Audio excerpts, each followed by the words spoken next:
আমরা একটি অন্তর্বর্তীকালীন সরকারকে সহযোগিতা করে একটি গ্রহণযোগ্য, অংশগ্রহণমূলক, অবাধ নিরপেক্ষ নির্বাচনের জন্য অপেক্ষা করছি।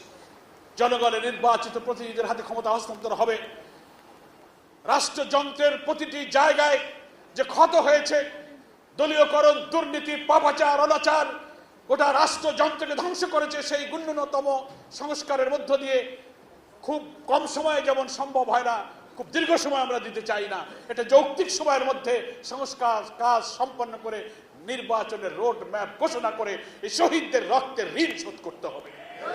একটা নতুন বাংলাদেশ গড়তে হবে, যে বাংলাদেশে অনাহারী মানুষের কান্না, অন্নহীন, বর্ণহীন এবং বস্ত্রহীন, দুঃখী, ক্ষুধার্ত মানুষের আহাজারি কান্না থাকবে না। মানুষ নিরাপদে শান্তি সমৃদ্ধির বাংলাদেশ পাবে। মিথ্যা মামলা, হামলা, জুলুম, অধিকার বঞ্চনা, অর্থনীতি, সমাজ, রাজনীতি, জুডিশিয়ারি, প্রত্যেকটি ক্ষেত্রে মানুষ ইনসাফ পাবে। যার বাড়িতে থেকে সে হালাল রুজি করে আয় উপার্জন করে নিরাপদে থাকবে। সেই বাংলাদেশ নির্বাচনের জন্য, সেই বাংলাদেশ তৈরির জন্য এরা কিন্তু জীবন দিয়েছে। ফলে সেই বাংলাদেশ নির্মাণের জন্য, সেই বাংলাদেশ তৈরির জন্য, নতুন বাংলাদেশের জন্য আপনারা অবিলম্বে জাতীয় নির্বাচনের পরিবেশ সৃষ্টি করুন। ততক্ষণ জামাত ইসলামী এই অন্তর্বর্তীকালীন সরকারকে সহযোগিতা করতে রাজি আছে। এর বিরুদ্ধে বহু চ্যালেঞ্জ সৃষ্টি করার চেষ্টা করা হচ্ছে।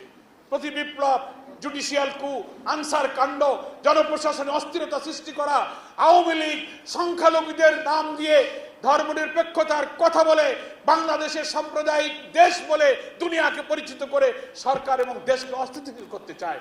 জামাত ইসলামী তাদের মন্দির পাহারা দিয়ে আশেপাশে থেকে আমরাও তাদের সেই চক্রান্ত রক্ষা করেছি। কি বলেন, ঠিক কিনা?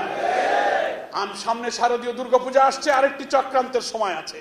আমরা হিন্দু ভাইদের এই পূজা, তাদের অধিকারের পাশে থেকে বিদেশি আধিপত্যবাদের চক্রান্ত এবারও আমরা ইনশাআল্লাহ রুখে দেব।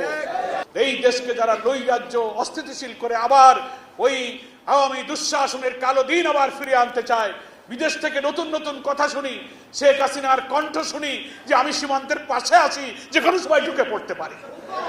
এই সব চক্রান্তের বিরুদ্ধে জাতীয় ঐক্য গড়ে তুলতে হবে।